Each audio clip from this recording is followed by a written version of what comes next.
Welcome to the Glenn Beck program. America, tonight I ask you to watch this program with an open mind. I ask you to put your partisan differences aside and really listen, and then do your own homework. Don't take my word for it. Research yourself. This is far too important. The topic tonight and tomorrow night, George Soros.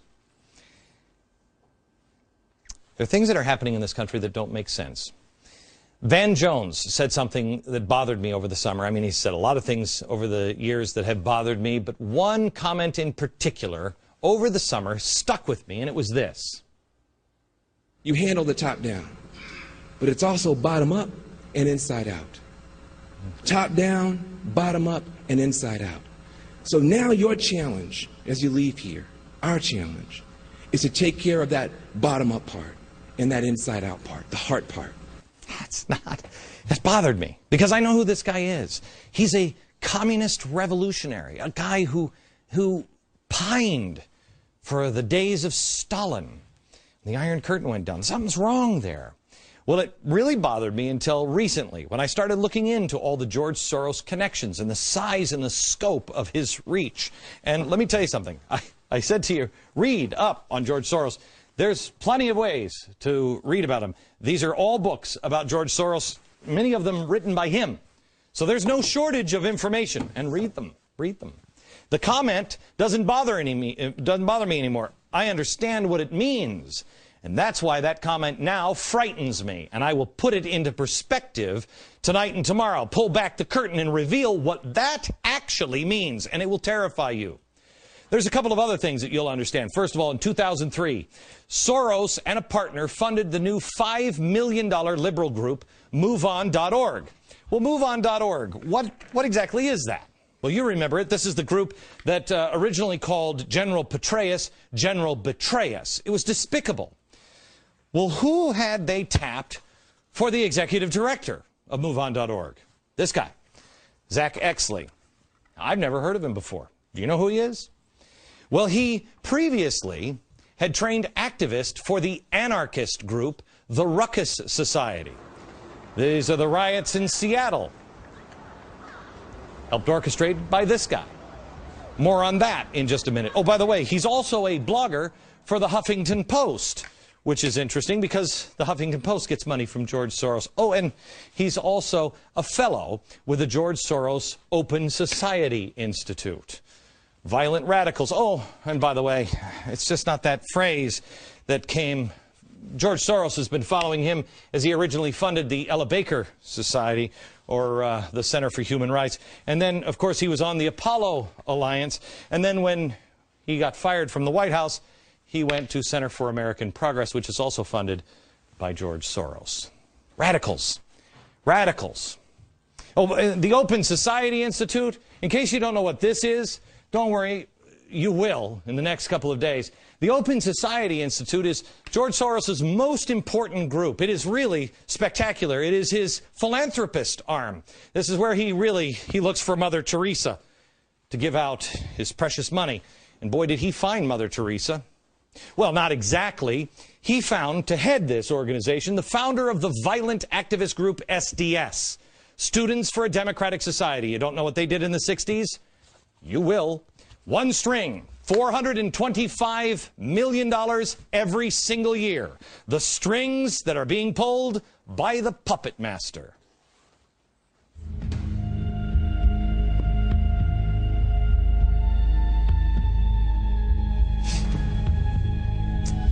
Hello, America. There are a few working parts to a puppet show. There is the puppet master here. There's the stage. There's the audience. There are the strings to each puppet.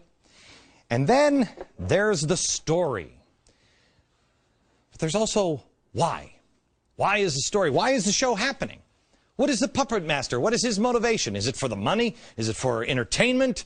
Is it personal gain? What is it? Make no mistake, we are watching a show. The stage is the world. It's television, it's newspaper, it's speeches, it's the political elections, it's what's happening in Washington.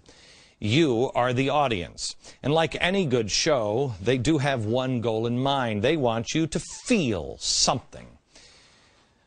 But most shows don't have a hidden meaning behind it. They just want you to laugh. They want you to be entertained.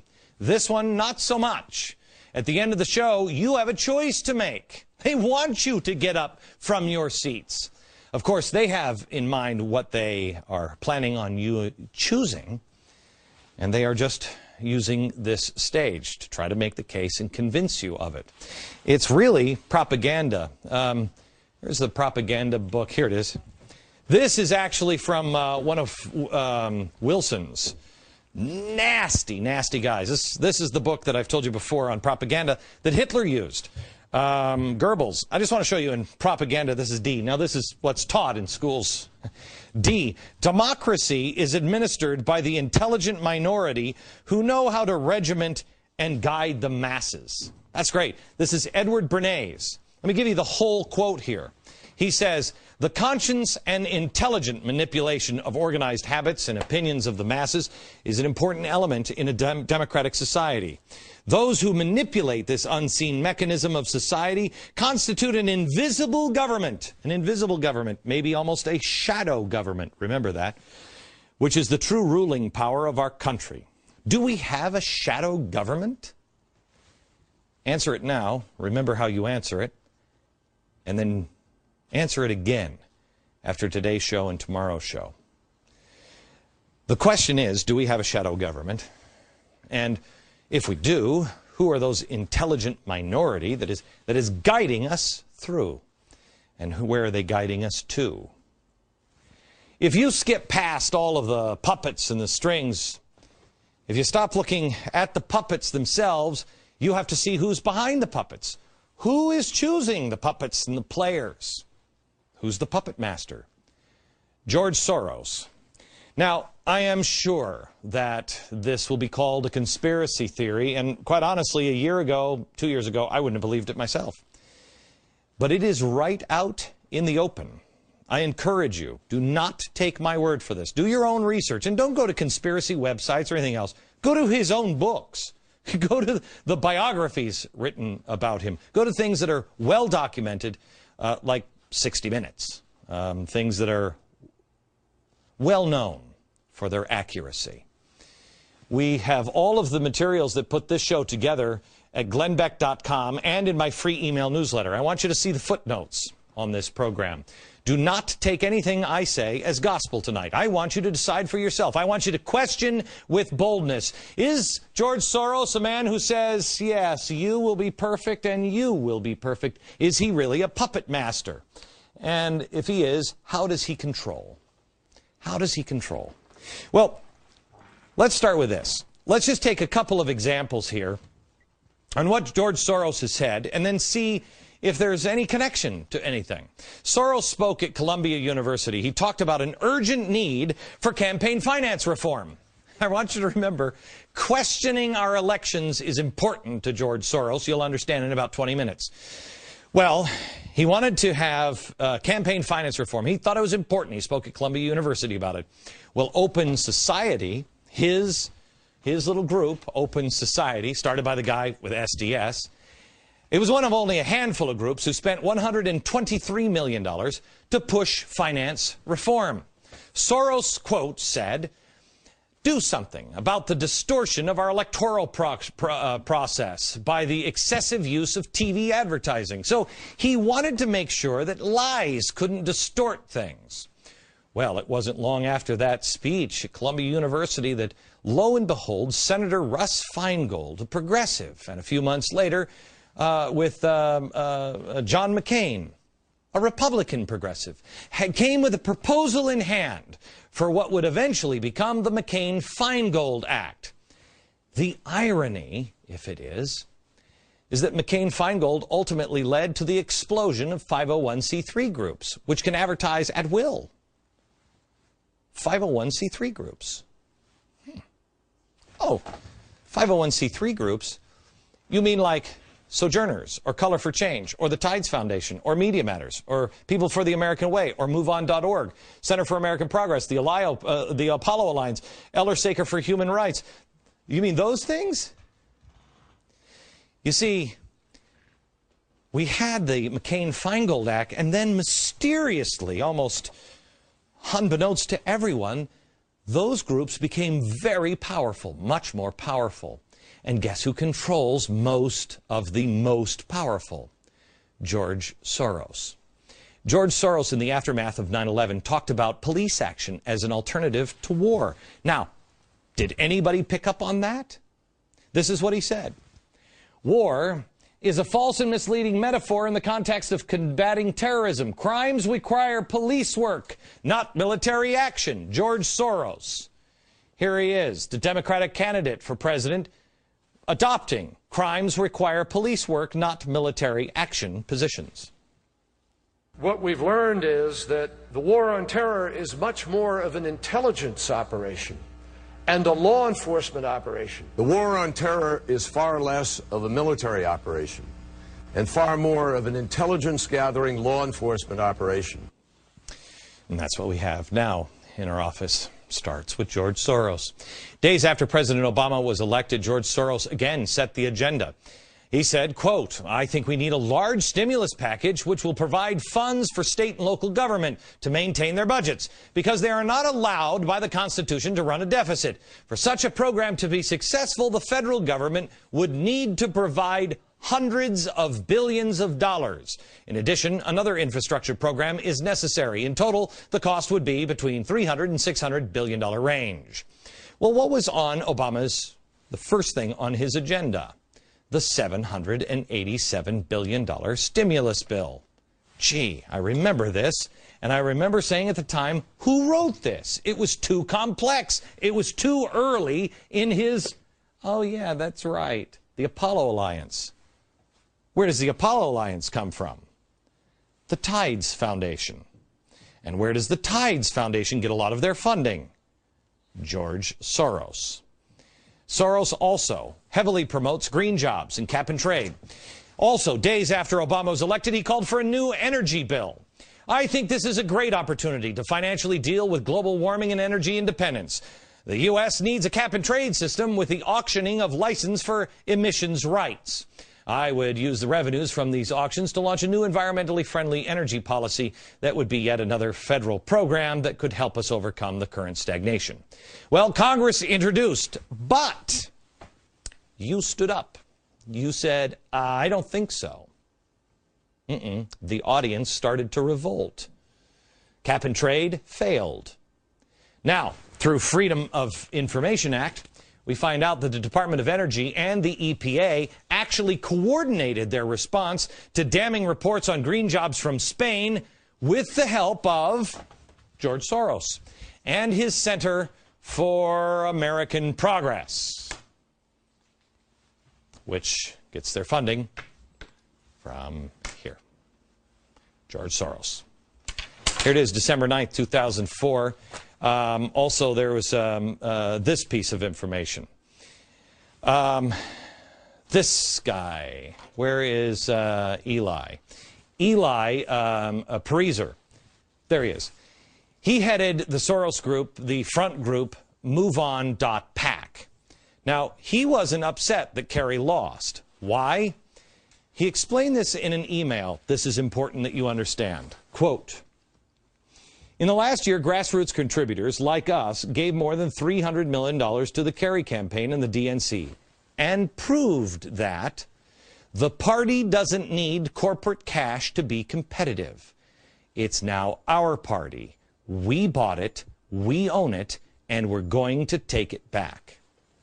Do you understand what just happened? George Soros got rid of all of the corporate money through McCain-Feingold, which then allowed all the 501c3s to come in. This one might help, and this one might help, and this one might help. And all the 501c3s now make the party lift their hands. The money is the string. They control everything. They tell the party what to do. You've been watching a show. You think the Democrats are still Democrats? They're not. They're not. I want you to understand there are two kinds of puppets here. The first puppet is the puppet organizations. You know, I don't know. This is the Musicians Union, and maybe this is SCIU and the AFL-CIO and ACORN. Their job on stage is to create an illusion of a big, dramatic movement that is happening. A grassroots. You know how Nancy Pelosi is always saying, oh, that's a grassroots, and that's AstroTurf, right?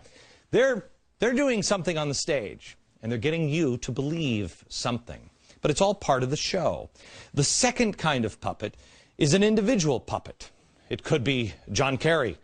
It could be Van Jones. Could be Andy Stern, Richard Trumka, perhaps President Obama. Have you ever wondered who's at the other end of a BlackBerry? No president has ever had that. That was a security risk. Why did we spend so much money? Who does he need to talk to? Who does he need to see texts from? Who's writing the damn speeches in the teleprompter everywhere? There are also two storylines. If you would come to a show, there's always two storylines, and you'll see it in different movies about stages and stage performers. Even Moulin Rouge is just a favorite movie of my family. Two stories. There is what's happening on stage, and then there's the one behind the stage. You don't ever see what's happening behind. But the story that they're telling on stage and they're acting out, you know. Oh, the government needs to spend more money to stimulate the economy. No, we need more government intervention. Those evil rich people won't spend their money. We need more taxes. All of that. You know this storyline. But how much of it is real? How much of it is orchestrated? Well, there's only one way to find out that answer. And that is, you have to look behind the curtain. On this program, over the years, we have shown you the people who are taking our country apart piece by piece. And we've shown it to you in their own words. Well, we didn't expect to find many of the things that they've said, because many times they've said these things and they thought they were behind the curtain. They didn't expect you to see these words from even the President of the United States. I happen to be a proponent of a single-payer universal health care plan. A single-payer health care plan, universal health care plan. That's what I'd like to see. He's at AFL-CIO. That wasn't part of the storyline. It wasn't supposed to be revealed. That was behind the curtain. He was talking to the AFL-CIO. Behind the scenes. Over the next couple of nights, we'll do our best to give you a complete tour of the show. The puppets, the money strings, the storylines, behind the stage, everything. Not just the parts they want you to see.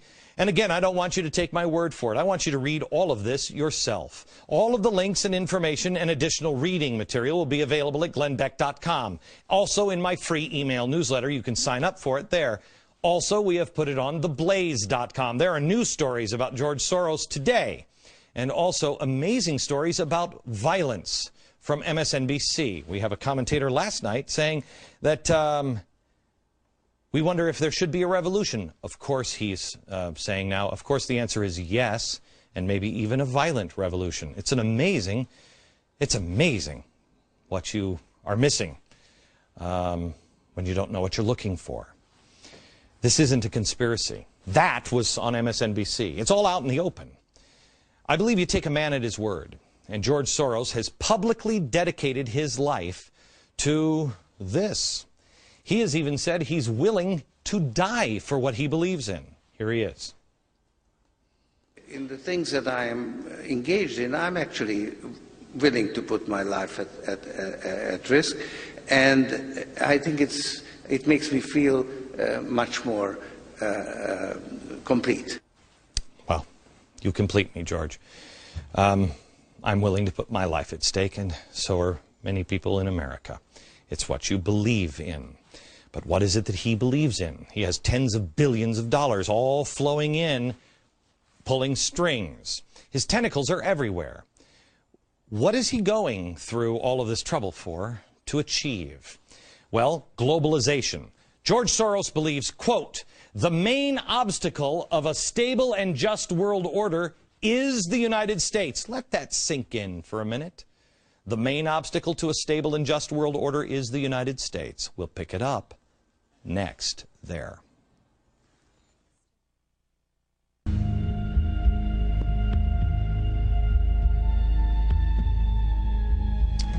Tonight, George Soros, and tomorrow night, even more.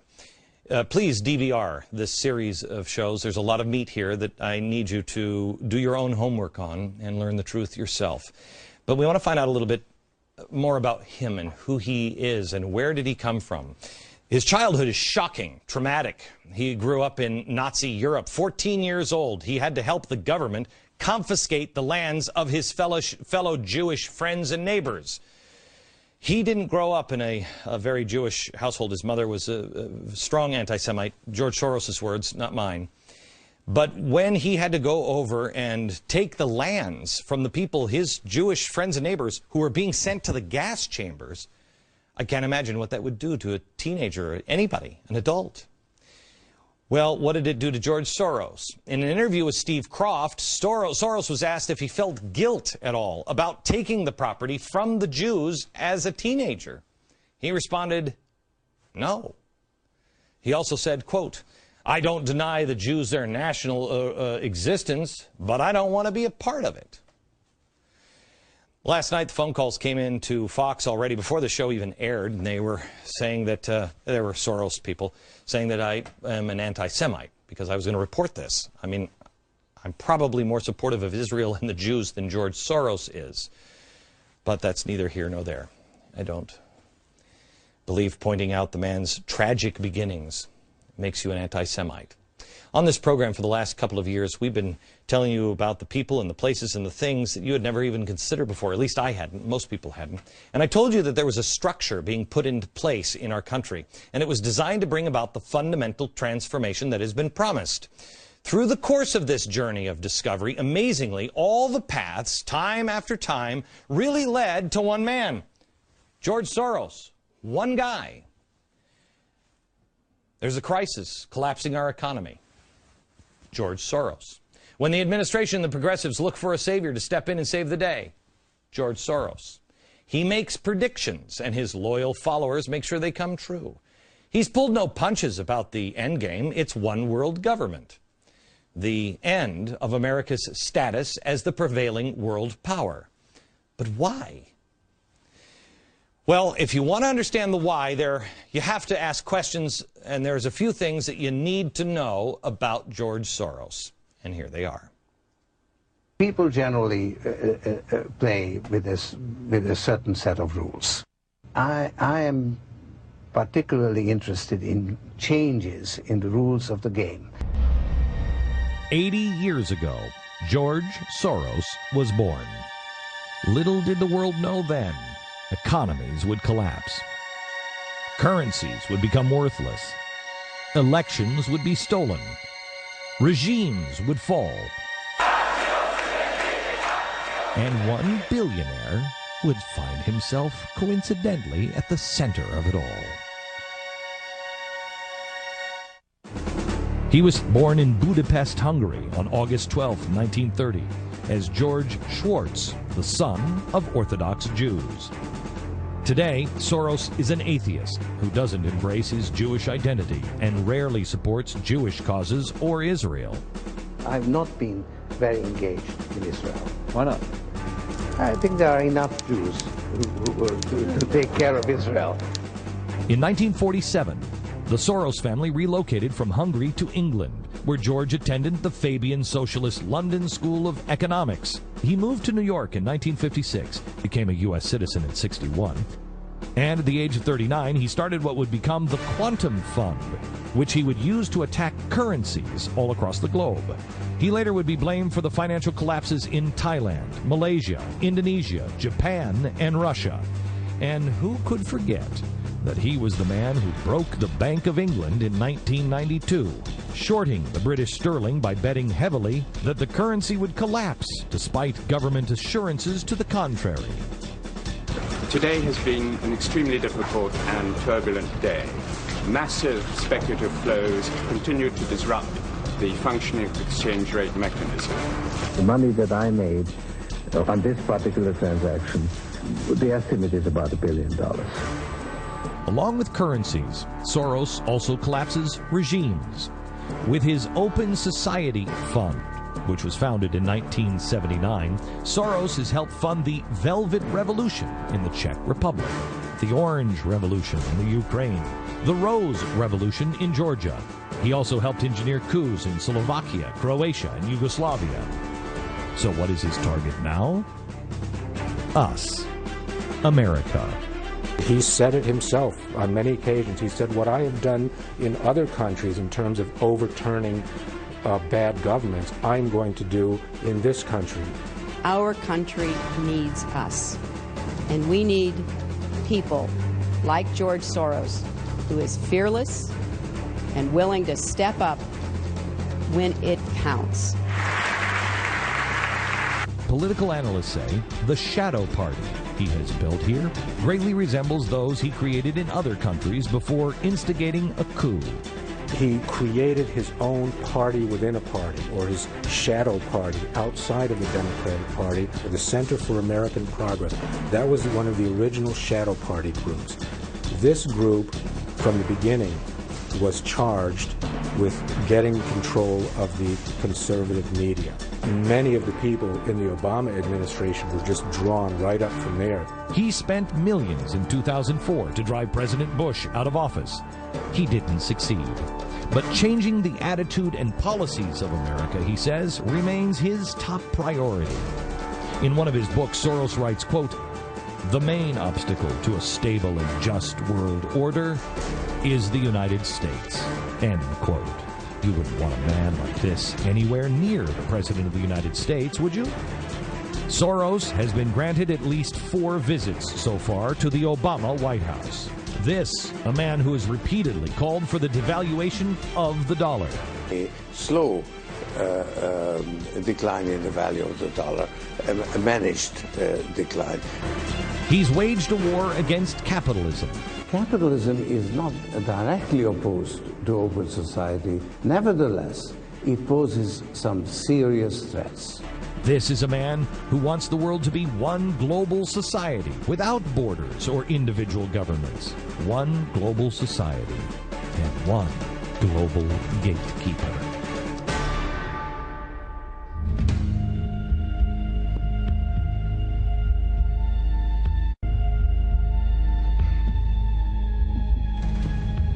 We are trying to describe a very complex problem in a very short period of time. It may take us 3 days to do this. I ask you that you would videotape or DVD every episode this week.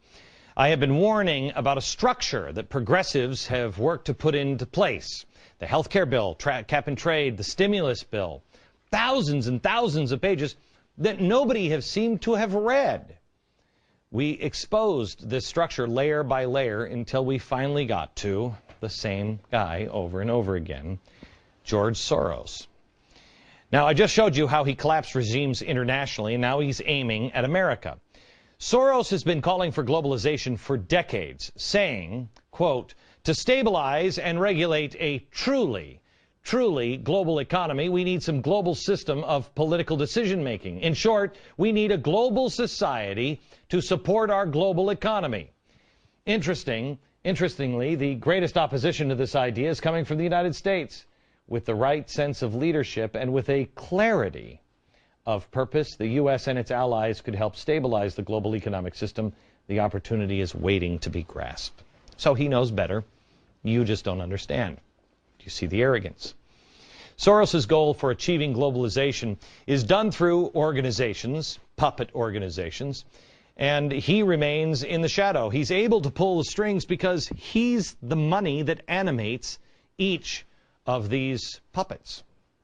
According to Shadow Party author Richard Poe, he wrote, "Through his global web of open society institutes and open society foundations, Soros has spent 25 years recruiting, training, indoctrinating, and installing a network of loyal operatives in 50 countries, placing them in positions of influence and in power in media, government, finance, and academia." Does any of this sound familiar? This formula of infiltrating the system is always the same with Soros. It's the one he always uses. So I'm not asking you to believe me on conjecture. I'm asking you to learn the history of George Soros. His method is to create a shadow party, form a shadow government every time, and then you'll be one step closer to one world government and taking power.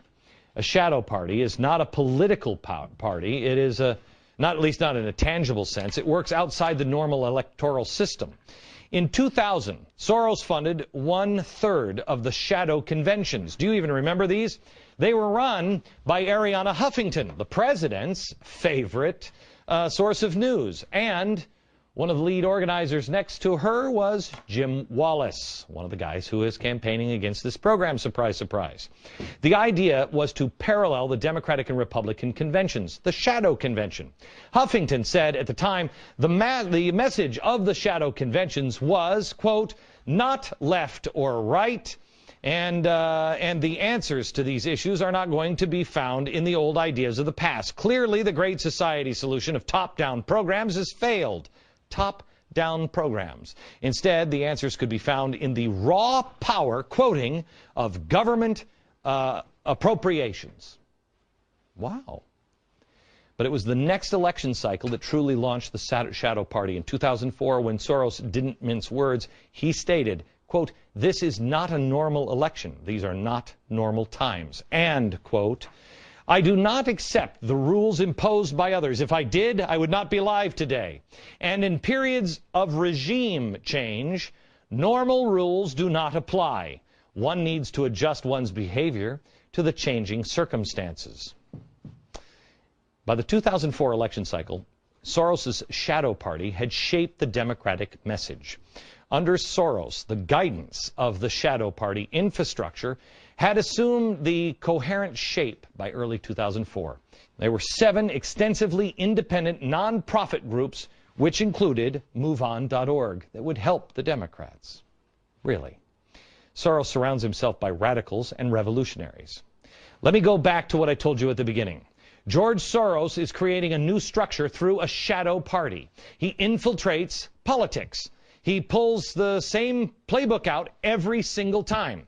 Ukraine, Croatia, Yugoslavia, Georgia, and Slovakia. The same thing. Here it is, step by step. Step 1, you form a shadow government. He's done that. Infiltrate the target country using humanitarian aid, Open Society Institute, or ACORN, whatever they are, as cover. Step 2, you control the airwaves. Has he done that? Fund existing radio and television outlets, or start your own outlets. We showed you this chalkboard yesterday. This is his media empire.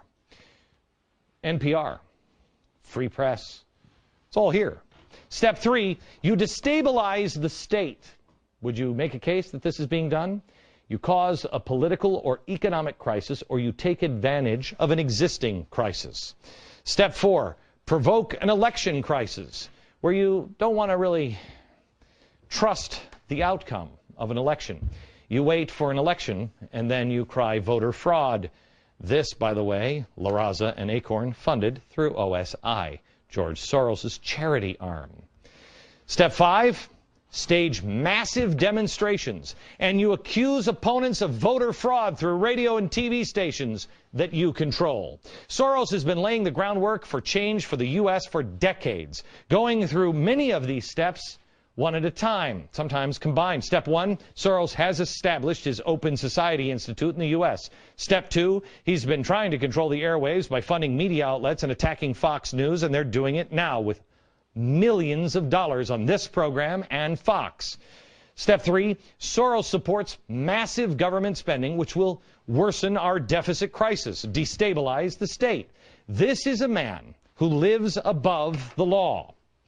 This is a man who is not exactly humble. In fact, he fancies himself somewhat of a god.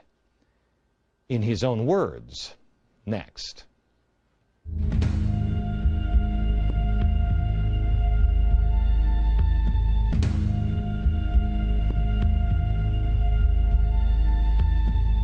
So, what would possess a man to need as much power as George Soros does? Well, the title of a biography that he himself authorized refers to him as a messianic billionaire. Wow, that's quite a claim. But maybe you should look into the mind of the puppet master and see what's inside. The United States should find its proper place in a new world order. They would have to give up some of their privileges. He's been trying to reorder the world as if he is the creator.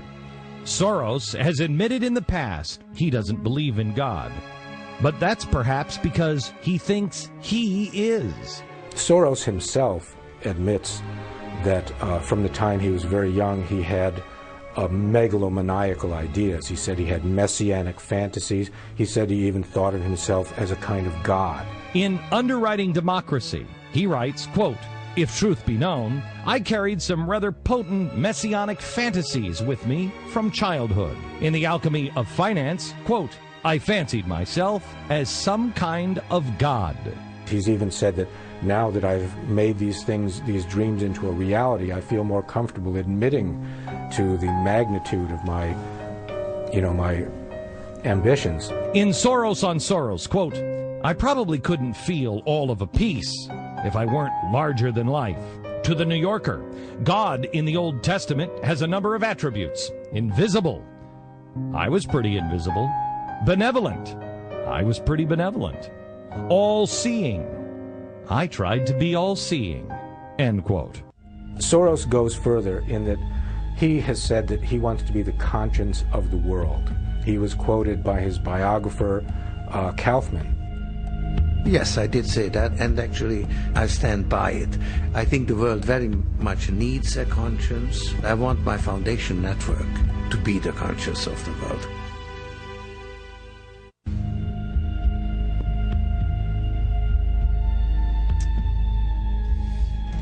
We're almost out of time, but there is so much more in the next two broadcasts. Make sure you DVR this program and share it with as many friends as you can. There is a personal story in this that we need to share with you. A little over a month ago, George Soros, his right-hand man, reached out to one of the vice presidents, one of the executives on this television program. He requested a meeting in public between the two of them. The executive accepted Mr. Soros' invitation.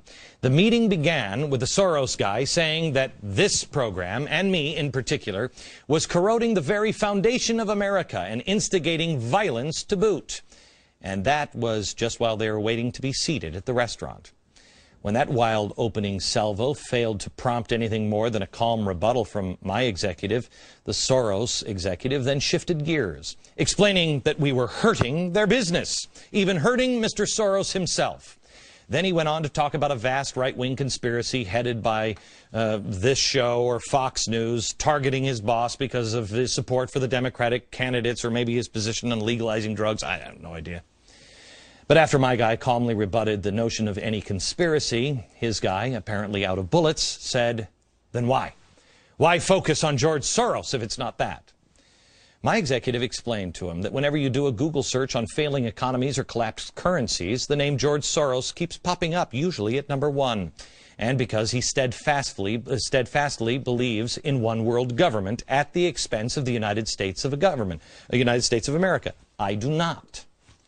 The Soros guy dismissed his boss's role in collapsing the currencies, like the British sterling.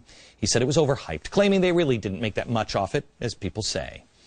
As far as one world government or globalization, well, he explained that ship, quoting, had already sailed. And he suggested that if Glenn Beck doesn't recognize that, he'll just be left behind. He then looked at my executive and said, "I don't think you hear me. I don't think you understand. Glenn Beck is hurting Mr. Soros and his business." At this point, the Soros executive abruptly ended the meeting, but not before saying that he had a gift from Mr. Soros for me, something he wanted my executive to give to me. He reached into his briefcase and handed him this.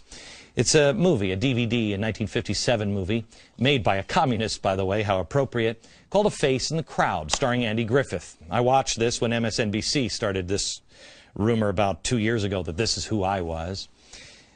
It was handed to him. He wanted to make sure that it was very clear that the story accurately represented of who they thought and who Mr. Soros thought I was personally.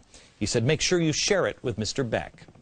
In case you're not familiar, Andy Griffith plays a drunk, a petty criminal who, with the help of radio reporter played by Marcia Neal, transforms himself into a famous national talk show host, a man of influence with the masses and politically powerful, but he is a very bad guy. Towards the end of the movie, the character, Larry Lonesome Rhodes, is revealed to be a fraud, a liar. And the movie ends with him all alone, screaming insanely from the balcony of his Manhattan high-rise. Marsha Neal's character is afraid he's going to jump. Mr. Soros, I'm not going to jump. I'm also not Lonesome Rhodes, but I appreciate your thinking of me. Let me say again what I've repeated on this program several times. All of this can go away tomorrow, but as long as I have breath, I will use that breath to speak about what I truly believe is the truth. As I have done several times on this broadcast and in that private public meeting with a partner of George Soros. Mr. Soros, you're welcome on this program to spend an hour with me. I'm sorry to hear that you repeatedly turn it down. We have a lot more information for you tomorrow and the next day. Make sure you tell your friends to join us. And all the information on tonight's broadcast is available at glennbeck.com and in my free email newsletter. Tomorrow, Soros and collapsing currencies internationally. What are his plans for the dollar? Don't miss it tomorrow. Good night, America. Last night, almost 3 million people watched this broadcast to find out about George Soros. Last night, we introduced you to the puppet master, billionaire, financier, George Soros, notorious for collapsing economies and regimes all around the world. He's known as the man who broke the Bank of England. The Prime Minister of Malaysia called Soros an unscrupulous profiteer. In Thailand, he was branded the economic war criminal. They also said that he sucks the blood from people. In 1994, George Soros stated, quote, "Just right that the former Soviet Empire is now called the Soros Empire." Combine these credits with his power, along with his financial fortune, it is no wonder that he fancies himself some sort of god. That's not something that we have said. That is something that he claims. He has described himself over and over again as some sort of god, even as the conscience of the world. Yes, I did say that, and actually I stand by it. I think the world very much needs a conscience. I want my foundation network to be the conscience of the world. Okay, he wants it to be the conscience of the world. Well, he's a very, very generous man. Most people in the world know him as a philanthropist. Huge charity guy. Well, we'll look into that charity tonight. He gets a kick out of playing God. It's actually amusing to him. He says, in his own words, it's a game. Unfortunately, what Mr. Soros forgets is these are real people. This is not some game. Real lives are being destroyed for his financial gain and for his power.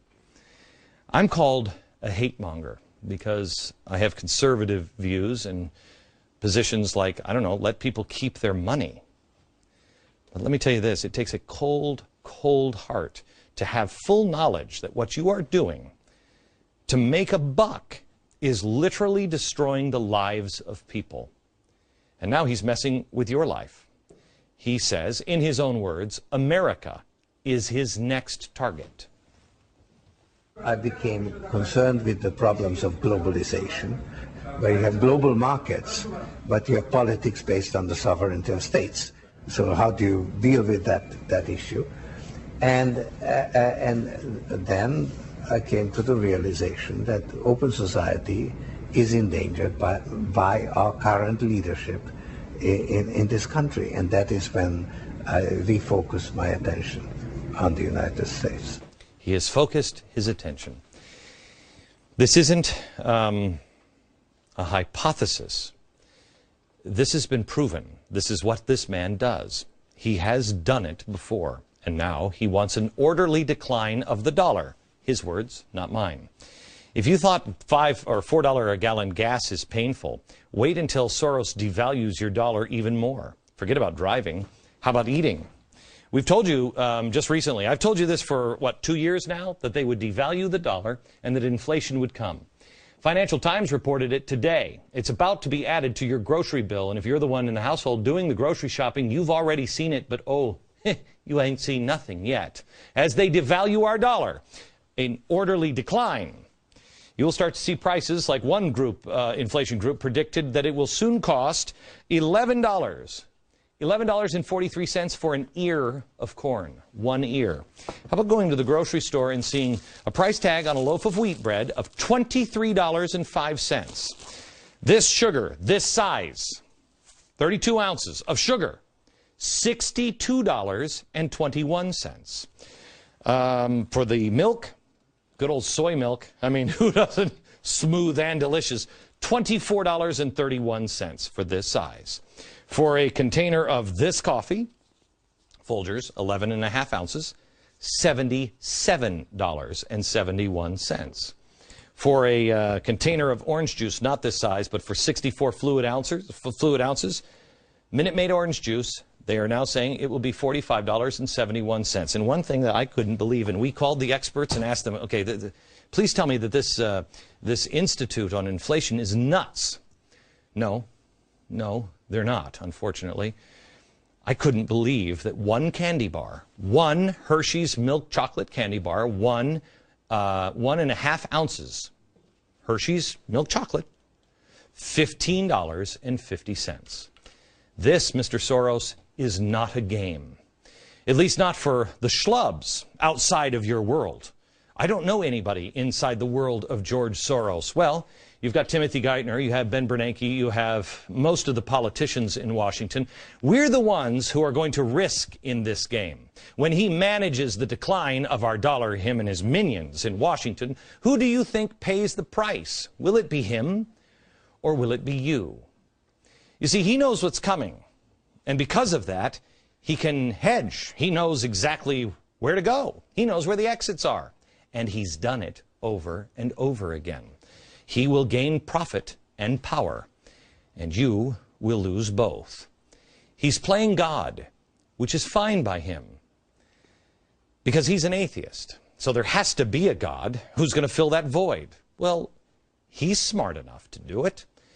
In one transcript, he said that he was benevolent just like God. He sees the future just like God. So what does God's Bible preach? Globalization. Open society is a desirable form of social organization, both as a means to an end and as an end in itself. Okay. That's, by the way, the replacement of the republic, an open society. This is not a leap of faith. I'm stating this as fact. And as I told you last night at glennbeck.com and on theblaze.com, you will find all of these facts, all of the research. Do not take my word for it. Not one bit on this show. Do not take my word for it. Read about it yourself. Most of it comes in the form of his own words. Come on over here for a second. These are, many of these are the books that we use to prepare this show. And many of these books are written by him. This one, this one, this one. You can read about it. He's not shy about telling you. I mean, God wrote a book too. He wrote 3. Because of his own words, we know what to look for. We know the signs. We know what he's done in the past to bring down regimes. He's left a blueprint, a pattern to look for. And now that Soros is saying that he has turned his focus and set his sights on America, don't you think we should look at his past and see how he's done it before? What are the footprints? Where is he leaving fingerprints? How did he do it? 4 or 5 times before. Well, we also should look at what has he accomplished so far. How far down that line is he? Tonight, we look at the puppet master's latest work of art, America Under Siege. All right, George Soros has his sights on America. So how does he view us? Well, it's easy. He views us like this. America is the main obstacle to a stable and just world order. The United States. His words, not mine. So not only does he want to bring America to her knees financially, he wants to reap obscene profits off us as well. Like when he made $1 billion off the collapse of the British sterling. His claim, not mine. The money that I made on this particular transaction, the estimate is about $1 billion. You were the guy, they said, who broke the Bank of England. Right, and did. Well, that's true. He's just a lovable old spooky dude. By the way, his people, when they met with my number 2 in a story that I told you last night, and remember, left us this threat, this gift, he says they didn't really make that much off it. So is he lying then, or is he lying now? Which is it? This man causes misery in his wake. People's lives were ruined. Retirement accounts, savings, jobs, all gone. Grandma and Grandpa saved their whole life. Gone.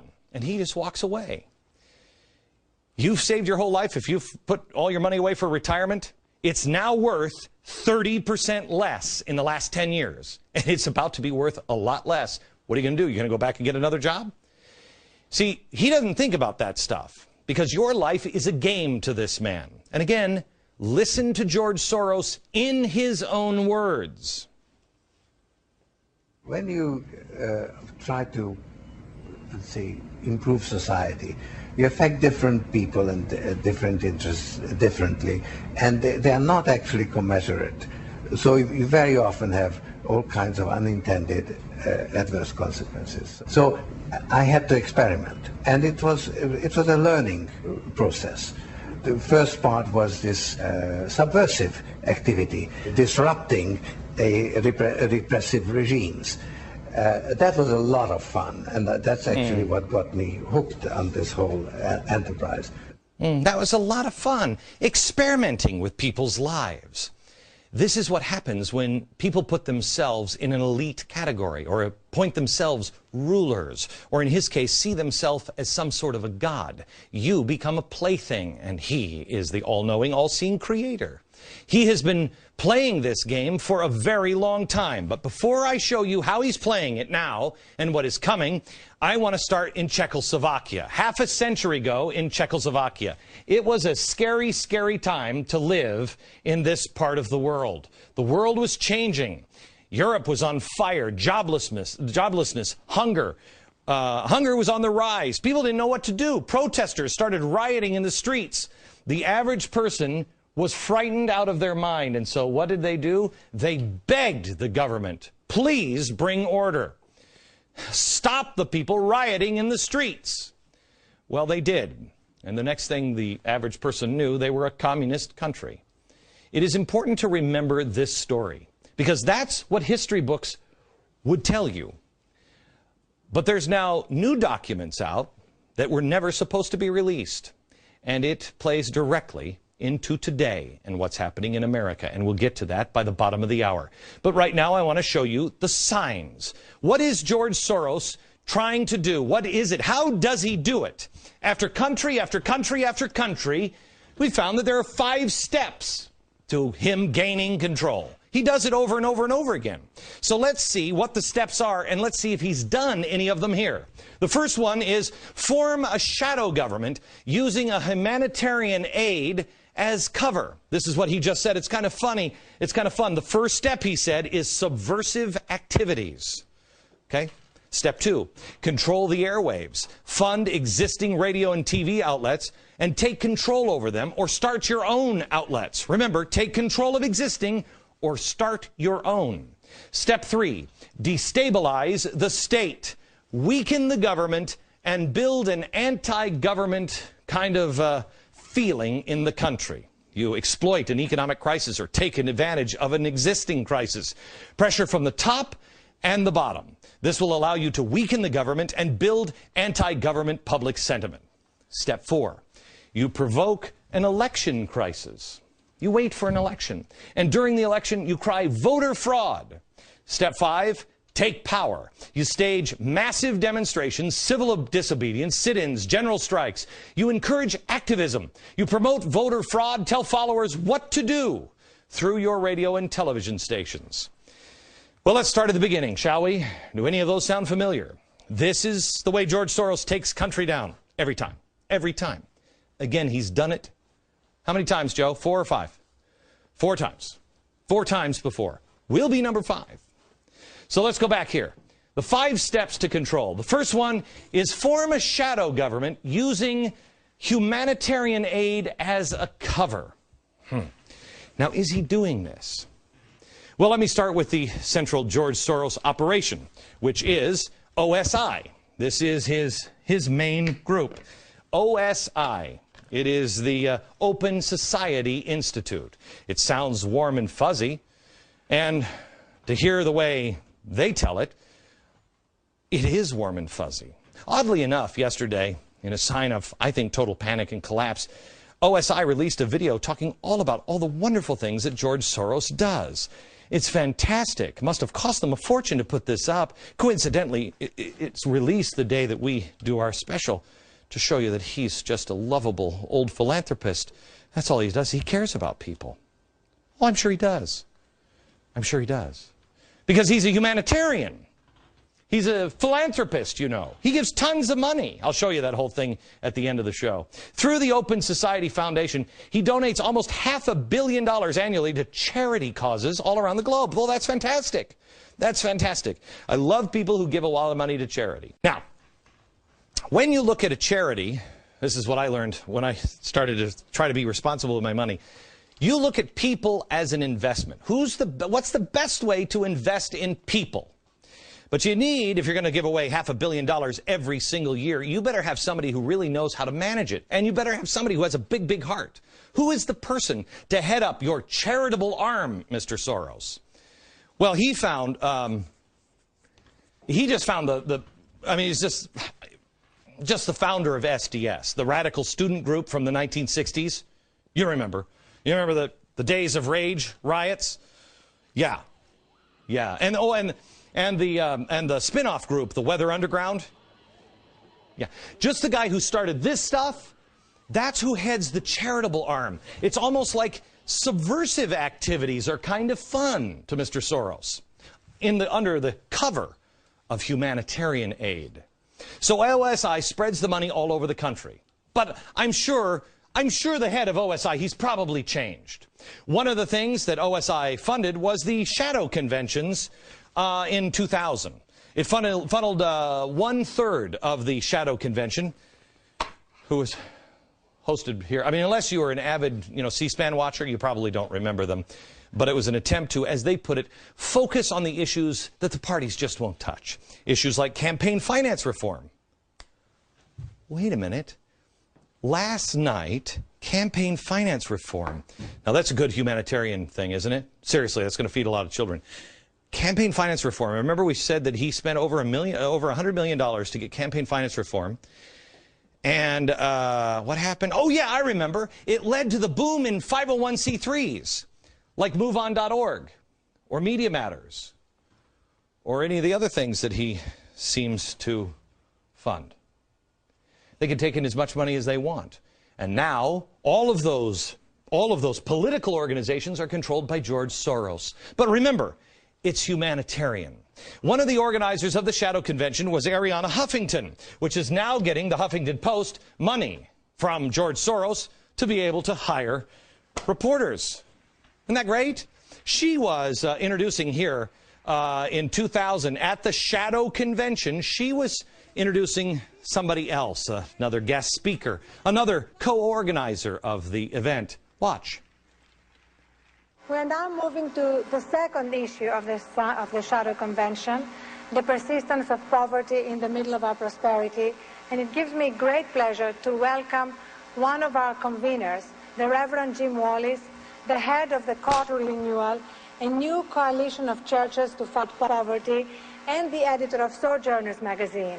Oh. He's also been a mentor and an inspiration to me. So get ready to be inspired. Jim Wallis. Praise Jesus. Jim Wallis. Sojourners. Faith, politics, culture. That's right. Sojourners. Didn't he get a bunch of money recently to help boycott me? That's right. I remember him now. And Sojourners, another group funded by OSI. George Soros, an atheist, dumping a whole bunch of money into a Christian organization. Well, that almost doesn't make sense. Oh, but it's humanitarian. Kind of makes you question the motives, though, doesn't it? Of course, it doesn't take long to see that his attraction to Jim Wallis is because he's a big government progressive. The solution is not with the people in the churches. It is get everybody into the government. He's infiltrating the churches. You see how this works? I know. I'm sorry, Mr. Soros. It's just humanitarian aid. Step number 2 is to control the airwaves. Has George Soros done this at all? Well, open society, I mean, it's very innocent here. And it's pure as the driven snow. Recently donated $1.8 million so that NPR could hire new journalists. Do we have the NPR thing? Yeah, they just $1.8 million so they could hire 100 journalists. And then Soros wrote a $100 million check to Media Matters to go along with, $1 million to go along with NPR, which was great. Their stated goal, by the way, what got him to write that was they were going to get me off the air and then destroy Fox. Isn't that great?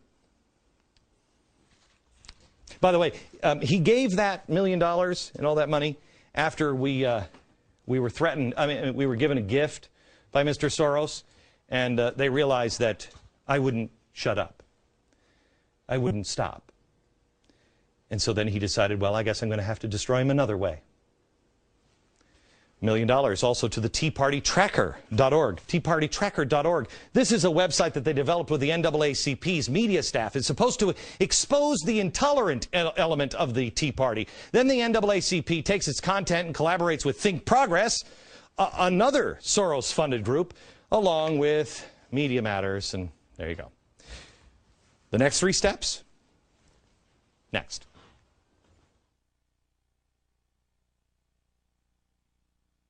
We're talking about the plan for control that George Soros uses to take control of governments. The first one was form a shadow government using humanitarian aid as a cover. In George Soros's words, subversive activities. By the way, here's Sojourners. Here's a letter a friend of mine gave me today. This is me on the cover. Glenn Beck doesn't like us. We must be doing something right. It's a fundraising letter for this guy. Number 2, control the airwaves. Is he doing that? Yes. Number 3, destabilize the state and weaken the government and build an anti-government sentiment. Okay, so is he doing this? Well, again, we go back to his organization, his humanitarian organization, heavily funds the Tides Foundation. The Tides Foundation, $4.2 million. They're the ones that funded the anti-capitalist story of stuff indoctrination videos that we have told you that helps kids resent the government that supports a free market system. Tides itself takes some of its money and then sends it on to places like the Apollo Alliance, the home of Van Jones. They're the ones that also crafted the stimulus bill, you know, for the little guy, like Andy Stern. I think we all know how everyone feels about the stimulus bill. Also, OSI decides that they're going to fund a place called the Center for American Progress. You know that one. That's a progressive think tank that churn out big government ideas and who get many of their ideas from another group OSI funds, the IPS. This is the Institute for Policy Studies. You know what they've just come out with? This is great. They've just come out with a couple of things. First, President Obama needs to bypass Congress and issue more executive orders now that the election is over. And they've come out with this exciting new report that says, quote, outside pressure, inside strategy. Wow, that sounds familiar. Inside strategy, outside pressure.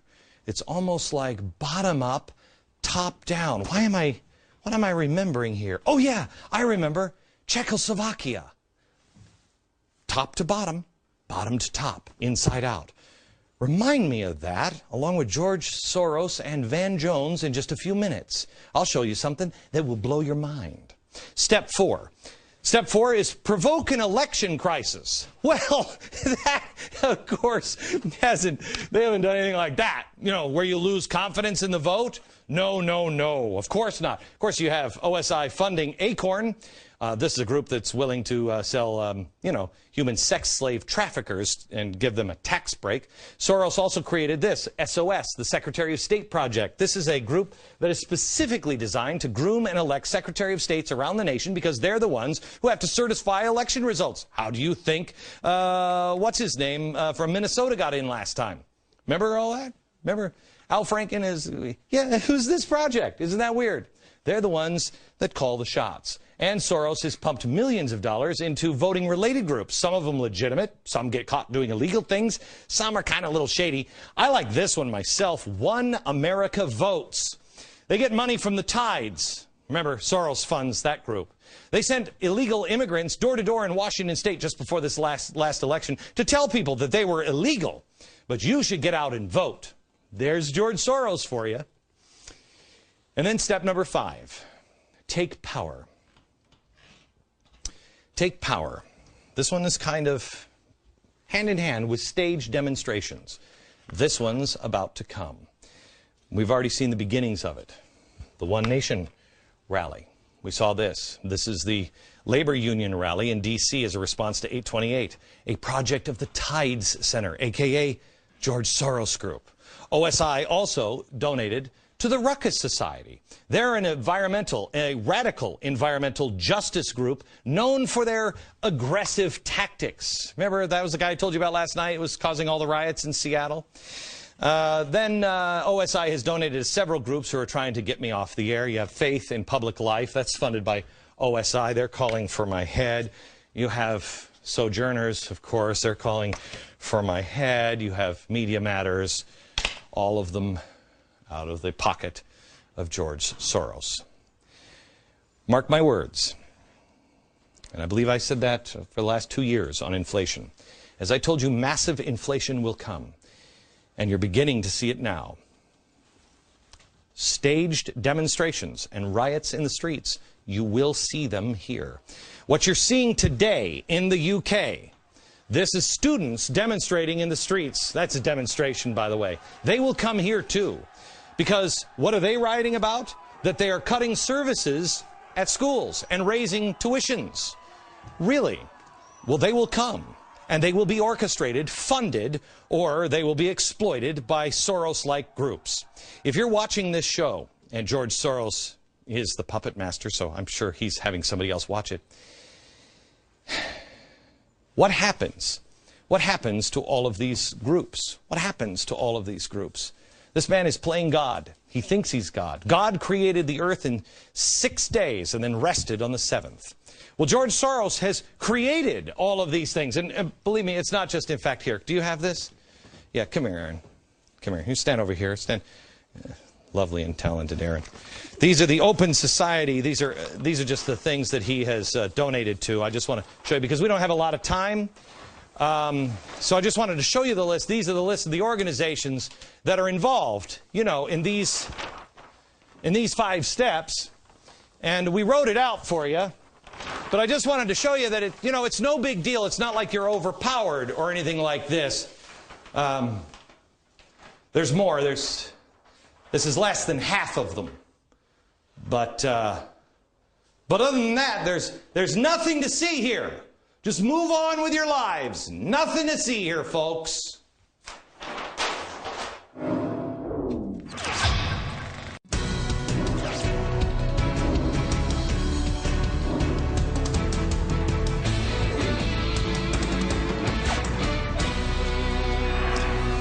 All right, I want to show you some video that has been bothering me for a while, and I mentioned it at the top of the hour and also yesterday. I think this will tie things together. I hope it does if you watch both episodes. First one is from Bertha Lewis. She's in front of a bunch of young socialists of America, and here's what she says. Organize, get out into the street. You really have got to circle the wagons. This is not rhetoric or hyperbole. She talks. This is real. She talks in here about how these Tea Partiers are going to come and get you. This is just like when they rounded up the Japanese. I mean, it's quite a stirring speech. That bothered me. That really bothered me. Because I do believe take power is the next step here. Stage demonstrations. Riots, they need trouble. But something bothered me even more. In the summer, Van Jones cloaked a message here in peace and love, and it stuck out to me. I want you to listen to what he says. You handle the top down, but it's also bottom up and inside out. Top down, bottom up, and inside out. So now your challenge as you leave here, our challenge, is to take care of that bottom up part and that inside out part, the heart part. The heart part. That's what did it for me. He said the heart part. I'm like, there's something wrong here. But I didn't know what this meant. This is a tried and true technique that communists use to crush people of a nation between the members of a government at the top. Remember, he said, you've taken care of the top part. What does that mean? You put the right radicals in power. You've taken care of the top part. Then they get the radicals at the bottom to cause chaos. If you don't believe me, that's fine. I tell you, don't take my word for anything. You go ahead and look it up yourself. Let me take you back to where I took you at the beginning of this program, Czechoslovakia. I only told you half the story of what the Czechoslovakians thought was happening to their country in the late 1940s. After World War II, Czechoslovakia was in real trouble and people were hungry and there was strife. And a small group of communists managed to gain power in the Czech government through parliamentary maneuvers. That was taking care of the top-down pressure. Meanwhile, unbeknownst to all the people in Czechoslovakia, they were agitating people, getting them out into the streets, riot, strike, protest, create the illusion of a widespread clamor for change. That was the bottom-up pressure on the system. Well, the people were left in between, and they didn't know the truth. They didn't know what was going on. They were hungry, they were scared, they were confused, and they were looking for help. When they cried out for help from the government, which they thought was not with the rioters, oh, they got help. They had no idea that some at the top were in league with those creating the chaos at the bottom.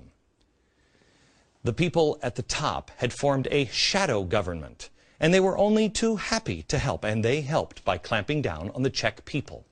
So the Czech people were hit from both directions, top down, bottom up, and inside out. Their country was turned inside out. They didn't know what to believe. The same is now being called for. The organizations that are calling now for Obama to bypass Congress and issue just executive orders. The Institute for Policy Studies. Soros funding. They came out with their annual report that literally says outside, inside. Outside pressure and inside strategy. What does that mean? It's just a different way of saying up and down pressure. Same thing, outside, inside. Now, how do I know about this strategy in Czechoslovakia? Well, it came from Jan Kozak's Communist Strategy paper. He was a writer and a member of the Communist Party at the time. He wrote this essay, and it was never intended to go public, but it accidentally did. We found it in a very old copy of the Congressional Records. Everything I am telling you for the last 2 nights, all of this strategy, all of this, the exposure. Why do you think George Soros sent his number 2 guy to my number 2 guy to ask us to consider him a kindly old gentleman? Because what he's doing was never meant to be published. But after being bullied, we stood up. We're not playing your game. It's no accident. This is what Van Jones meant. Top down, inside out, after the bottom up. What the Czech people didn't know is what you know now. That there is an orchestration of the ground. It's all being orchestrated. You know the groups involved now, and you know who's at the top. The Czechoslovakian people didn't know that, so they ran to the people they usually trusted, but they called for the wrong people. The other thing that the Czechoslovakian people didn't know is the first lesson of the 9/12 Project. What was my goal when I introduced the 9/12 Project? To tell you, you are not alone. But here was one of the most important lines out of that, especially in retrospect. Listen to this. The truth is, they don't surround us. We surround them. This is our country. Why is that important? Because when you study what happened in Czechoslovakia, the people felt alone. And they felt surrounded. You're not alone. And they do not surround you. It's an illusion. It's a puppet show. It's a stage. The radicals need you to feel that way. They need you to riot. They need you to create chaos. They'll do it if you won't, but they'd prefer that you did it. So when Van Jones says bottom up, He means get out into the streets. Why do you think she's telling the young communists they're coming for you?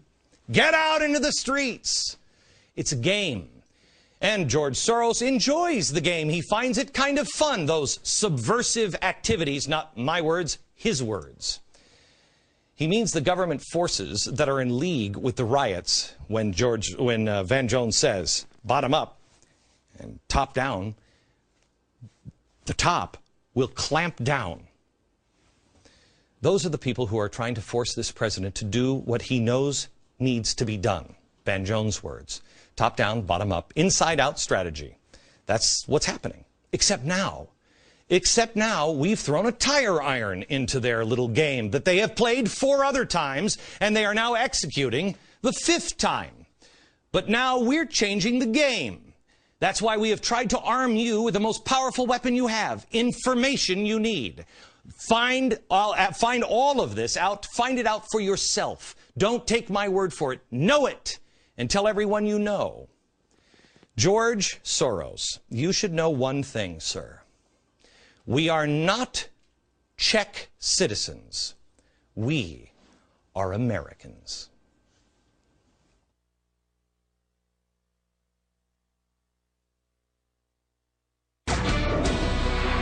I want to take a minute here to show you something that was released by George Soros last night, and OSI, his charitable arm, because he's a philanthropist. And to be fair to him, I want to show what they rolled out, but I want you to know one thing. This guy has collapsed 4 countries, 4 regimes, 4 currencies. He's the most powerful man on earth, 35th richest man in the world.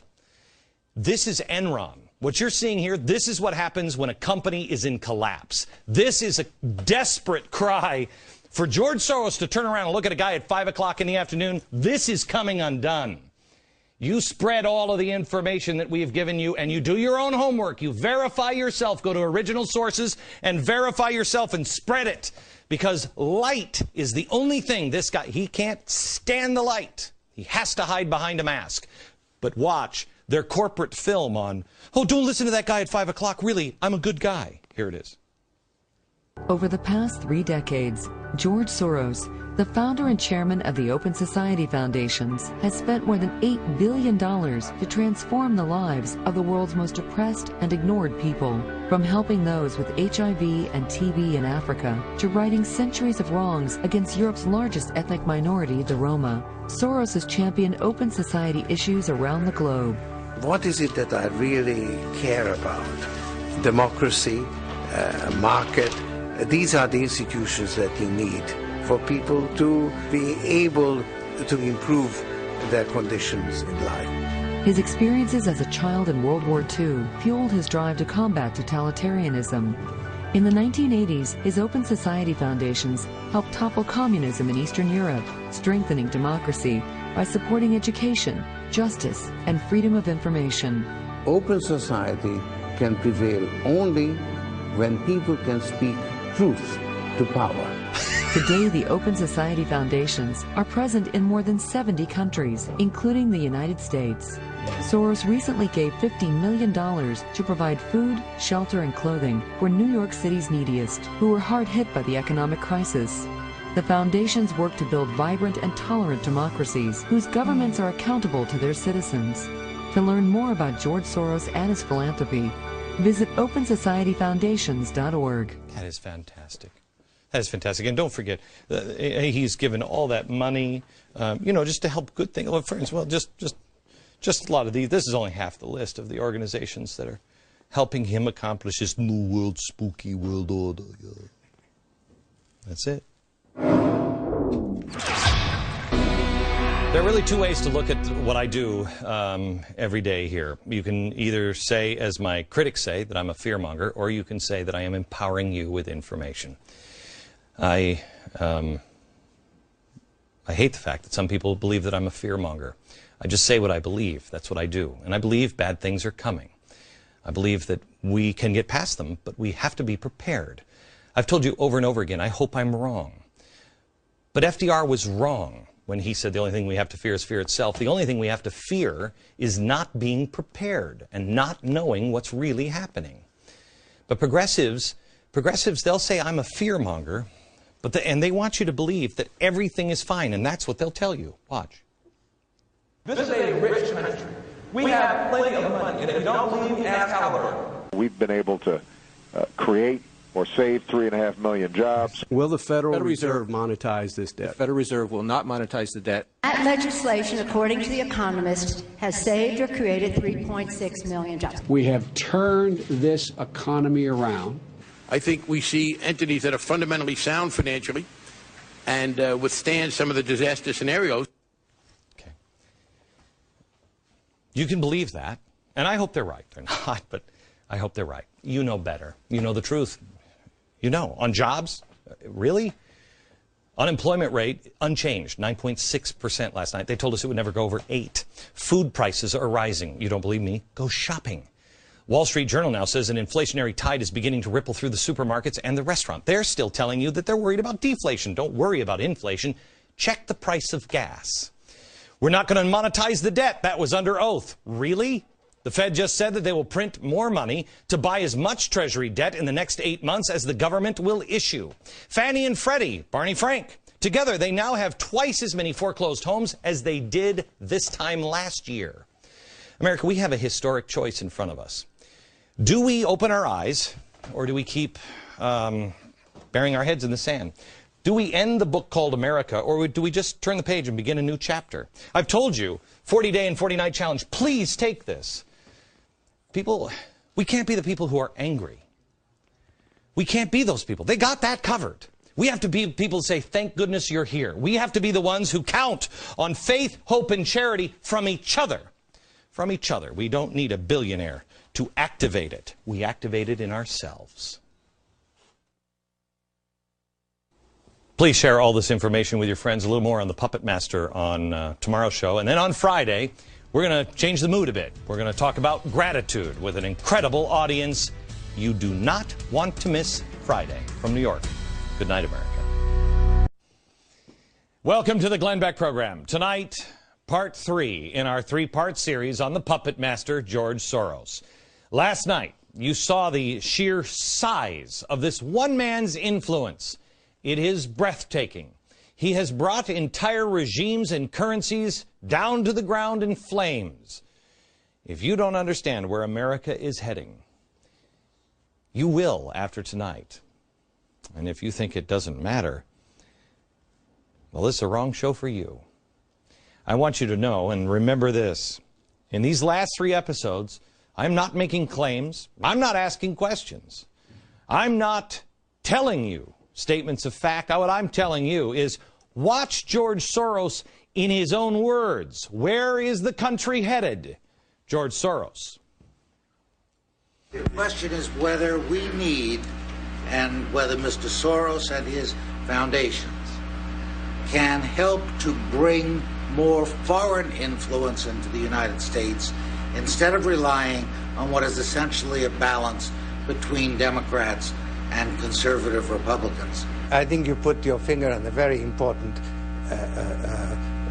flaw in the current world order, and that is that only Americans have a vote in Congress, and yet it is the United States that basically determines policy for the world.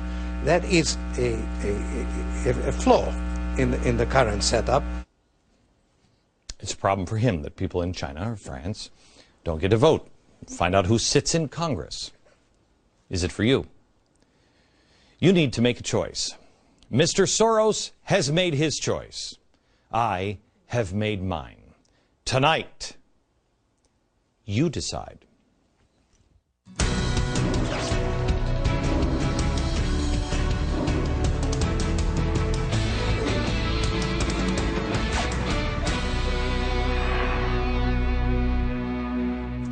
Hello, America, and happy Veterans Day.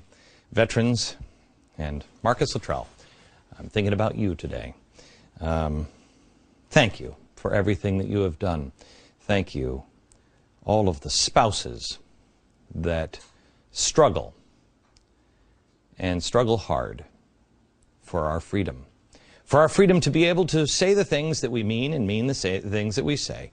For our freedom to be able to speak against or speak about the most powerful people in the world and not be crushed because you're the little guy.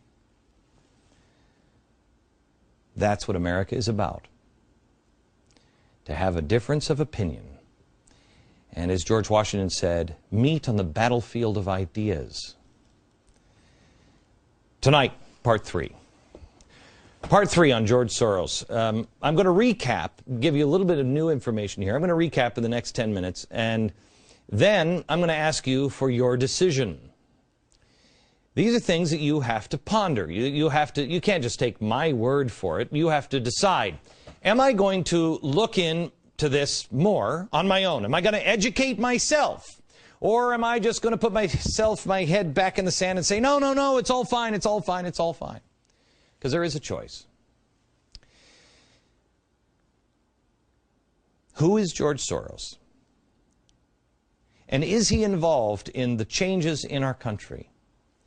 And if he is, and if he's using his money to greatly influence our country, why don't I know about it? And do I agree with him? Maybe you do. George Soros had a rough childhood. He was born in Hungary in 1930. Not the place you wanted to be in 1930, especially if you were a Jew. His mother was wildly anti-Semitic. Again, for anybody who is crying, you know, oh, there's some sort of anti-Semitic attack on George Soros. No, it's not. I'm not calling his mother an anti-Semite. George Soros did. Those are his words, not mine. Quote, my mother was quite anti-Semitic and ashamed of being Jewish.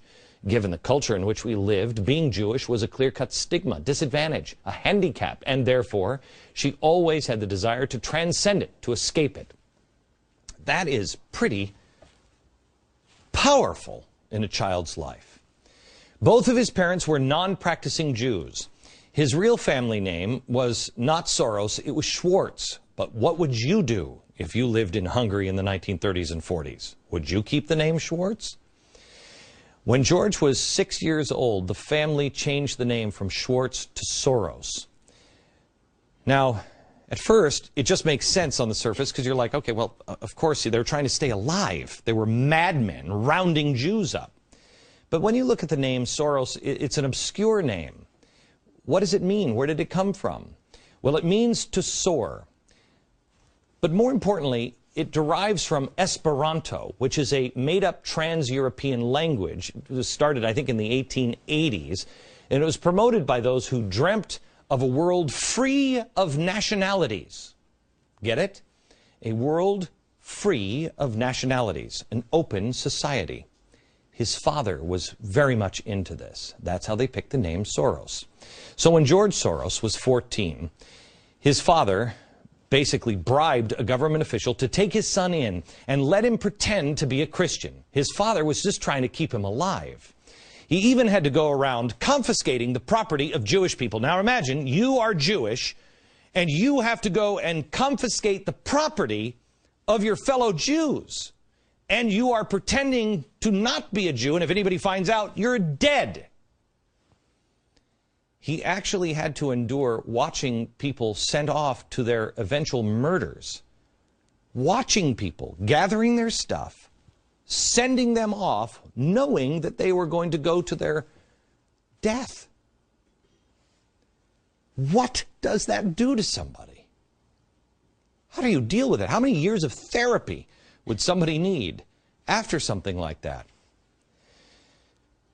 This is where George, I think this is important. I think this is where George Soros first learned to pretend to be something other than who he was. He had to. I am not blaming or questioning a 14-year-old or his parents for trying to keep him alive, trying to keep the family alive. I don't think anyone can understand what it must have been like to be Jewish in that scenario. Can you? Especially 14. I don't want to question the 14-year-old. I would, however, like to question the 80-year-old man who has never once said he regretted it. But more than that, He views it as the happiest year of his life. Again, not my words, his words. Listen.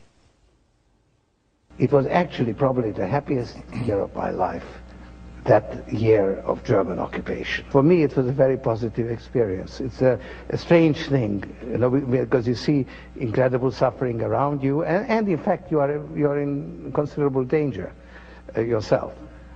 But you're 14 years old and you don't believe that it can actually touch you. You have a belief in yourself, your belief in your father. It's a very happy-making, exhilarating experience. I don't think I've ever heard anybody describe the Holocaust years like that. Maybe he's the most healthy man you've ever met. Maybe somehow or another he just got through it. But he also has spoken about how his experience in Hungary has affected his psyche. Listen to this. Did anybody tell you in Hungary why they didn't like Jews at the time? Oh yes, and that of course is something, again, very, very much a part of my psyche, anti-Semitism and you know, hatred of Jews, which was quite widespread within Hungary.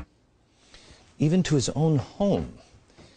I mean, I would love to spend an hour. He's not going to come on in this program and spend an hour with me, and we'd have bigger fish to fry on this. But I would love to understand how it affected his psyche, having his mother basically agree, apparently, I don't mean to judge, with the Germans on hatred of Jews, being anti-Semitic in his own home. How has he navigated that? I'm not going to spend the time. I have invited George Soros to come on this program. He has declined. We have bigger fish to fry. Like, how does he view the world? But it sure would be interesting to explore how this affected his feelings on Israel, which he does not support. He donates so much money to organizations that speak out against Israel. Some stick out more than others on the donations. But is there any connection there? I'm going to concentrate on the fact that I think the lesson he learned in that horrific year of 1944 was that if you hide your true identity, you can gain power, you can survive. And those who are seen as disadvantaged or handicapped and don't hide their identity, well, they don't survive. The next formative step in Soros's life was college. Now, this is where he attended the London School of Economics. Now, this is the same school that Hayek was from. He wrote Road to Serfdom. This is freedom fighter. But it's also the school where the Fabian socialists hung out. A Fabian socialist university, you remember. The Fabian window we told you about. This is the famous English Fabian Society. We took this picture, actually. Tony Blair was standing right here with it. Fabian socialists, what are they doing? They're heating the world up in the fire that they themselves are stoking. Why are they heating it up? Because they're about to hammer it and remold it nearer to the heart's desire. Fabian socialists are the American progressives. It's the same thing. Heat the world up, cause the problems, so the world heats up so you can remold it. So, which part of the London School of Economics does Soros favor? The Hayek side or the Fabian side? Which one? This is where he learned about an open society. The Open Society Institute, which is now his charitable arm. Sounds harmless on the outside, but, really, who doesn't want to be open? But when you listen to him at the top of the hour in the beginning of the program, we played that. Notice that logo behind him? That was his Open Society Institute. Can your institute bring in more foreign influence here in America? What is an open society, really? Well, you saw it a moment ago. The world has a vote in Congress, but you also saw it in his father, Soros, a world free of nationalities. It is a global replacement for our republic. For all the work our founders did, that's old news. We must progress past it. We must have a new world order. It is a replacement for the republic. He has donated more than $14 million to a group here in America called the American Constitution Society. Well, that sounds great. Except this is a progressive legal group with an area of focus on constitutional interpretation and change. The Constitution can be changed, But you do it not in the shadows. You do it not being invisible. You don't hide who you are. You change it through the amendment process. But he knows you wouldn't go for it. So, he leaves school, leaves Hungary, he survives. He goes to school. He finds open society. And then he becomes wealthy. Now, how did he become wealthy enough to fund his quest to denationalize the world? Hedge funds. He has the estimated 5th largest hedge fund in the world. It's called the Quantum Fund, which, George, sometime we should kibitz about the name. It's worth about $27 billion. Now, here's the interesting and funny thing about hedge funds. We hear all the time about the greedy Wall Street brokers. We hear about greedy speculators, greedy bankers. We hear about greedy executives and their obscene bonuses and their expensive carpets and everything else. But why don't we hear more about those greedy hedge fund managers? Is it a coincidence that everything under the sun when it comes to capitalism is targeted for regulation by Congress, except for hedge funds? You should decide on that one. Now, he's got the wealth. Well, what did he do with the wealth? He decided to collapse regimes and currencies. He did it in England, in Russia, Malaysia, Georgia. Soros lit the fuse to get it done. He's known as, we told you last night, the man who broke the Bank of England. The Prime Minister of Malaysia called Soros unscrupulous profiteer. In Thailand, he was branded an economic war criminal who sucks the blood from people. In 1994, he stated, I just write that the former Soviet empire is now called the Soros Empire. He started getting so much recognition, it fed into his ego. His ego started to grow. He started to get a God complex. Again, not my words, his words. I often wonder how I will be remembered in history. I think I know. Unfortunately, I think I know the answer to that. But if I had my choice, I would like to be remembered for a few things. Question with boldness. Hold to the truth. And speak without fear. If you can only learn one thing from this show, I hope it is that. Find out for yourself. There are so many people that are laying a smoke screen down, so you don't know what's going on. You must do your own homework, because only when you do... Do you remember your teacher used to say, show your work, show your work. Why? Because if you could see the work, then she knew you knew it. Why was that important? I don't know for me, because I never had to use math a day in my life. But a lot of people use math all the time. You had to know. Show your work. Do your own homework. This week we have focused on George Soros. Has anyone challenged a single fact with one of their own? I'm playing him in his own words. And what do? They call me all kinds of names. I think the most popular is going to be, if I had to guess, their attack is going to be that I'm an anti-Semite, which does not even make any sense. First of all, no one's a bigger defender of the Jews in Israel than me. Name them on television. I'll walk down, I tell you what, George, you and I will walk down the streets of Israel together. Let's go to Jerusalem, you and me. Let's see which one of us is more popular. Doesn't make sense. George Soros is a Jewish-born atheist who is anti-Israel. So please. Now, when I talk to you about what you need to do in order to be prepared for hard times that I believe are coming, if they're not, make fun of me in 2 years from now. Make fun of me all you want. Please just listen to the possibility. When I say be prepared for the things that are coming as a result of all these progressive Republican and Democratic policies, I'm called a fearmonger. Well, it doesn't address whether or not those things are happening. They can call me whatever they want. I don't care. Here is what is coming. Inflation, higher interest rates, higher energy prices, higher food prices. So prepare. I'll say it again. The only thing we have to fear is fear itself. That was a nice sounding slogan, but what does that even mean? Nothing. The only thing we have to fear is being unprepared. When you're prepared, you don't fear.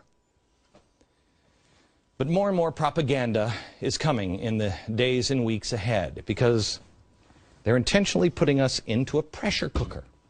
They are intentionally putting us here. And the more things heat up and get out of control, the more the government will be forced to clamp down. If you watch Star Wars, they're already telling you things that are not true. Like deflation is coming, not inflation. Well, that might be true in the housing market, but have you gone to the grocery store? We can see that with our own eyes. Go to the grocery store. Pump the gas. Notice the price. Has it gone up? Why has it gone up? Inflation. They're deflating. They are collapsing the dollar in a controlled way. You can see these things are not true. Now, here's what I believe, that people are waking up in waves. The first wave happened really with the Tea Party, happened about 1.5 years ago. But I sense another wave of people waking up is coming. And we have to be ready to welcome them. There are more unemployed. There will be more people that are struggling as groceries go up much, much more. I showed you the predicted inflation prices on certain items. This is from the, what was it, the American Inflation Institute or something. I don't know if any of this is true. $77 for a can of coffee. Will that happen? I don't know. We called several experts to verify. You think this is true? They said no, they don't think that's true because they just think people won't have any money to be able to afford $77 coffee. So it might stop at $40, but nobody will be able to buy it. I don't know. I just do know that everything in your grocery store and at the gas pump will cost more soon. So what to do? Have faith.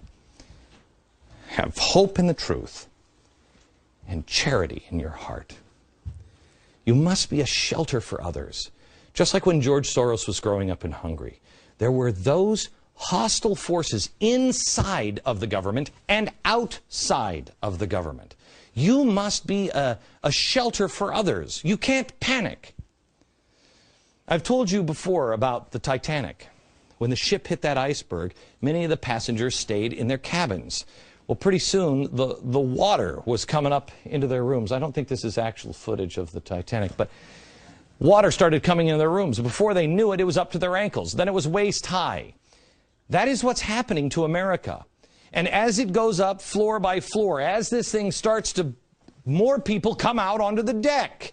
More people will begin to wake up. You have to be educated so you can quickly educate them and then help them while they are freaking out. You won't be panicking because you're not a fearmonger. I'm not a fearmonger. We're just the ones being prepared. In the coming weeks, in the coming months, I'm going to give you several action plans because I am not going to spend the time. I'm not going to get any more people into this boat. So it is time for us now to think, okay, how do we, when people wake up, how do we get other people to help us build a bigger life raft? Next year, we're not going to just change ourselves. We're going to change the world. We're going to build life rafts for the rest of the world. I'm going to help you help your neighbors. Big, tremendous, powerful, great things are coming. In the meantime, I want you to think about this pressure cooker that is coming. In more ways than one. And I'll explain that next. All right. Oh, I'm giving free gifts to the Jon Stewart God. Inflation is coming. So now, how do you prepare for it? Well, you stock up on food. I know how crazy this is. They're going to paint me for this, but that's okay. Do you even recognize what this is? My grandparents went through the Great Depression. And because of that, they knew what tough times were all about. They never wanted to experience it again. So this is a pressure cooker. They prepared. See, they didn't have the option of going to the stores and getting all the food and everything. It wasn't the same. What they did is they would go out into the fields and then they would can their own food and they'd store it in jars like this. How many of us have done this? How many of us even do this? But it's not necessarily canning your food that you have to. How many of us forgot the lessons that we were taught by our parents and our grandparents? They taught us not to live in debt. My grandparents had a ton of food canned in the basement, and so did my family. My mom used to can all summer long. And my parents, I think they just did it on purpose. They put it in the spookiest part of the basement. All the food would be there. And then my mom would go, oh, go get some corn. I'd be like, no, Mom, don't make me go to the basement. We ran out of something in the kitchen. Mom or my grandma would say, go run downstairs and get it. And send you down to the basement to get a canned bottle of corn. It was the most frightening thing she would ever ask me to do. I mean, I always thought there were bodies and dead zombies working down there, you know what I mean? But that was the grocery store in the old days when we were growing up. I'm probably the last generation that really remembers that, a trip to the basement. I called my Aunt Joanne. Hi, Aunt Joanne and Uncle Dave. I called my Aunt Joanne just the other day. She said, I just finished canning for the season. She's been doing it all summer. She's still doing it. My family, we are not canning, but we are purchasing food. We've done it over the last year. You don't want to go out and run and just put all your money out there. So we did it in little bits and drabs, and we went and we got the food. Now we have a year's supply. If nothing happens, that's cool. I'll tell you, as a dad, there's nothing that has been more stress relieving than me sitting down on the steps, and I never saw this coming. I never thought this would happen. I sat on the steps, and I looked at that year's worth of food, that accomplishment. And I know this isn't a surprise, I actually wept out of relief. I thought I could lose my job, and my kids are going to be fine. You might not lose your job. Maybe everything I say is coming doesn't happen. That's okay. That's all right. Maybe somebody down the street loses their job. You can be a shelter and a comfort for others, for your family. This is what we have to do. First of all, teach yourself. Read the original sources. Read the truth. Don't just take my word for it. Find out for yourself. If they make fun of you, fine. Prepare to be a shelter and a teacher for others, because they will come. And be who you were born to be. Yes, I can, because I am. I am worthy. I'm competent. I'm smart enough to do it. Do these things. Get yourself out of debt. Have the essentials that you need, lots of them, on your shelf. And in 2 years, if nothing has happened, and then you really want, I mean this sincerely, we can all get together and you can all mock me. It's okay. Right now, why don't you store that mocking up for a rainy day? Let's wait for 2 years. Just wait. If we don't need it, if everything's fine, mock me all you want. Please. Just do your own homework. Listen to your gut. And consider sanity for just a moment. Remember the voice of your grandparents.